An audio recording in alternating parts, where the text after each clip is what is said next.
သူမကအံ့အားသင့်ပြီးမေးလိုက်ပါတယ်ငါကဘာလို့မင်းပုံမိနေတာလဲ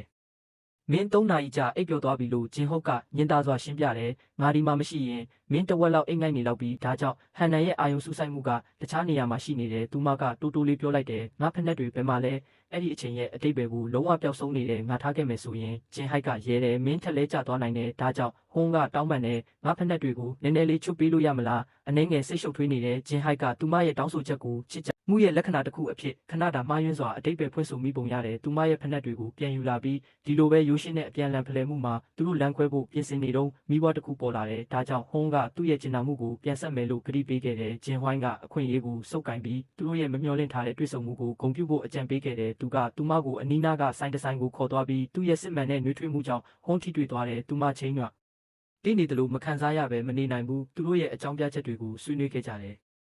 နိုင်ငံခြားမှာရှိနေလို့တပ်ပုံဆရာဂျင်ဟောက်ကရင်သက်ရှုမောဖွယ်ကောင်းတဲ့ပုံတစ်ပုံကိုရိုက်ကူးဖို့ကြိုးစားနေခဲ့တဲ့တစ်ချိန်တည်းမှာပဲသူ့ရဲ့ဆွဲဆောင်မှုကြောင့်လုံးဝဆွဲလန်းသွားခဲ့တဲ့အရေးကြီးတဲ့စီးပွားရေးသဘောတူညီချက်ကိုခဏမေ့သွားခဲ့တယ်သူမလုပ်ရမယ့်အရေးကြီးတဲ့ကိစ္စတွေကိုမေ့သွားတယ်သူမရဲ့စိတ်ကိုပိတ်ထားလိုက်ပြီးသူတို့နှစ်ယောက်အတူတူအချိန်ဘယ်လိုတိုးချဲ့ရမလဲဆိုတဲ့အတွေးတွေနဲ့နှိမ့်ညွတ်နေခဲ့တယ်ကောင်းမွန်တဲ့အထင်ကြီးမှုတစ်ခုဖန်တီးခြင်းနဲ့ဂျင်ဟောက်ကစအတွက်ဖက်နှက်တရံဝယ်ပေးပြီးသူမကိုကတ်ခုံ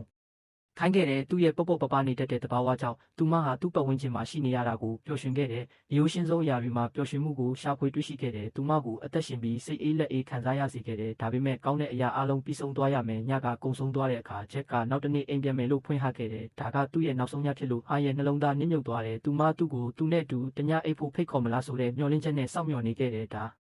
ပေမဲ့သူကမဖိတ်ခေါ်ခဲ့ဘူးဂယုစိုက်ဖို့ပဲပြောခဲ့တယ်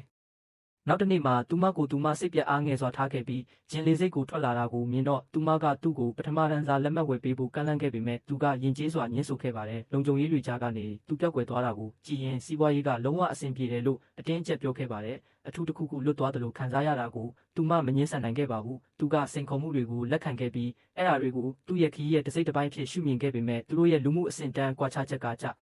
ဒီမလုံးနာကြောင့်နောက်ပိုင်းမှာမင်းသမီးတစ်ပါးနဲ့တာမန်လူတစ်ယောက်ရဲ့ဆက်ဆံရေးကတကယ်အဆင်ပြေနိုင်ပါမလားဂျင်ဟော့ကတောင်ကိုရီးယားရဲ့ဂုဏ်သိက္ခာရှိဆုံးကုမ္ပဏီတစ်ခုမှာလိုချင်စရာကောင်းတဲ့ယာတုတစ်ခုရခဲ့ပါတယ်သူမမျှော်လင့်ထားတာကဒီကုမ္ပဏီရဲ့ရှုံးဟာအဲ့ဒီကမ်းခြေမှာသူချစ်ခဲ့တဲ့ဆွဲဆောင်မှုရှိတဲ့အမျိုးသမီးနဲ့သူမရဲ့ချုံငိမ့်တဲ့အပြုံးနဲ့လွယ်ကူတဲ့ဆွဲဆောင်မှုနဲ့သူ့နှလုံးသားကိုခိုးယူသွားတဲ့အမျိုးသမီးဖြစ်လိမ့်မယ်လို့ပါပဲ